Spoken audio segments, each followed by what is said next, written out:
Chef Buck here, and today we are going to cook up a potato hash. So the first thing I'm going to do is I'm going to get me some oil going.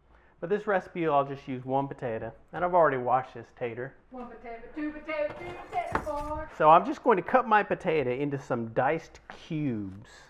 And when you're cutting up your potato, you want to make sure and not cut them too small so that your potato becomes mush, because we're going to have to cook it for quite a while. But you want to make sure they're kind of uniform in size so that they'll cook evenly, because we don't want some pieces of potato to be cooked and some of them raw. So this here is a pretty good size. Boom. What is that? That's about the size of my brain on a good day. Seeds add a great flavor. If you throw it in with the oil, it adds a nice flavor. I've even been using some dill seeds lately, and that would be good in here. But don't be put off by the seeds, because that is not an intricate part of this recipe. I will have the recipe written down below and over at myfoodchannels.com. You can go over there and check it out. And that'll be a more bare bones. That'll be the exact recipe that you absolutely have to have, because I'm probably going to throw some ingredients in here that aren't necessarily needed. So I think my oil is probably going to be hot enough right now. Let's see.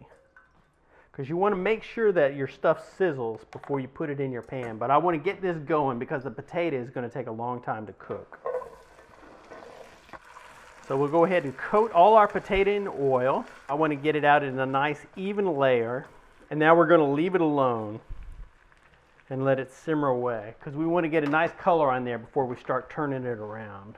Let's see, but I got this onion cut up about that size. It really doesn't matter, because the onion is going to be in here cooking long enough, so it's going to cook. I sort of like having different sizes of vegetables and whatnots in a dish. The only thing is you have to be mindful of the sizes of your stuff as far as cooking time goes.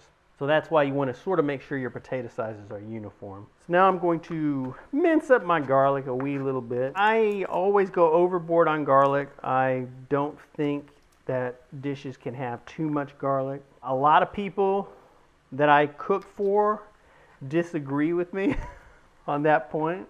And this isn't really too much garlic. See, I cut up the pepper in a little bigger chunks. So we've got different sizes of ingredients right here.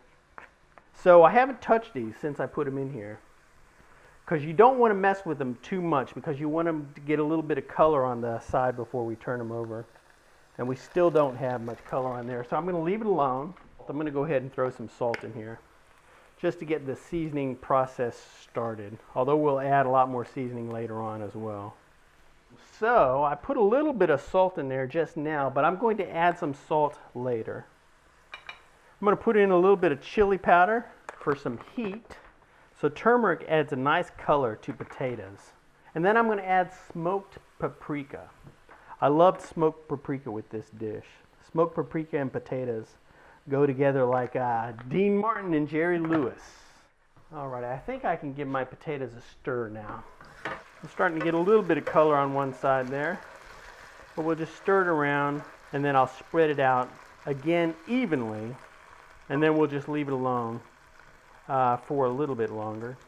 And I really do have too much oil in here. Duh. But that's okay. I'll fix that by pouring a little bit in this skillet here. In the Army, that's what we call improvising.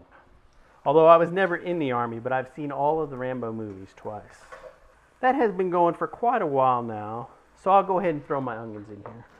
We'll get our onions in, and we'll get our peppers in. And I'm going to go ahead and wait on the garlic and save that for a little bit later. Oh, it looks very rustic. Because I got different size onion, different size pepper, different colored peppers, and I got different size garlic here. You know, if you cut up everything exactly uniform, it doesn't look that good. Then it ends up looking like when you get the canned vegetable medley or mixed vegetables, and they're like all the little cubes of carrots, all the little cubes of whatever. And it just looks like vegetarian dog food. Don't usually put cilantro in this dish, but since we've got some cilantro, I'll go ahead and use it up, and that'll add a nice flavor and nice color.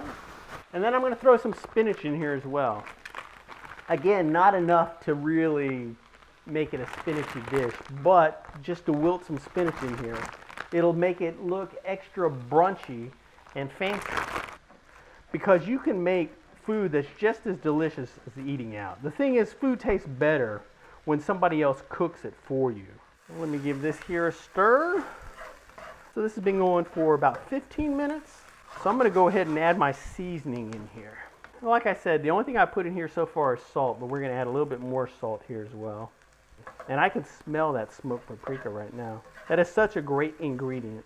And you can see, just by adding that turmeric, it already looks golden and delicious. So I'll throw my garlic in here.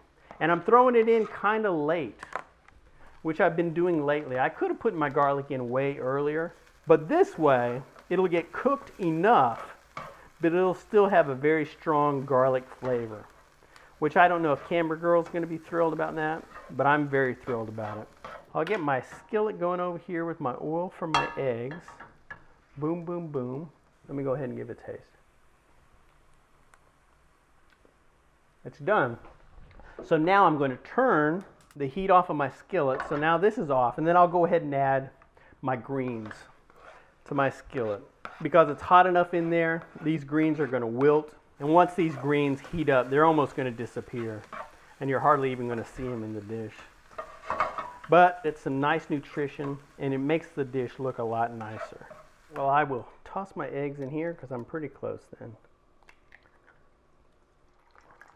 I'm going to try my best not to bust my yolk. And I always like to top my hash with some eggs because it looks good, it's protein, and it's like a sauce. It's a sauce you don't even have to work for, as long as you don't overcook it. But we're just going to do these over easy, so no chance of that. No chance of that. Let me go ahead and throw this stuff on a plate here. Do it evenly so I don't get in trouble. Boop. Boom, boom, boom. That is our brunch from start to finish. I'll have this recipe written down below, or you can go over to myfoodchannel.com and check it out. I'll just have the bare bones recipe written. Thanks for watching. Thanks for subscribing. We'll see you next weekend. Bye-bye.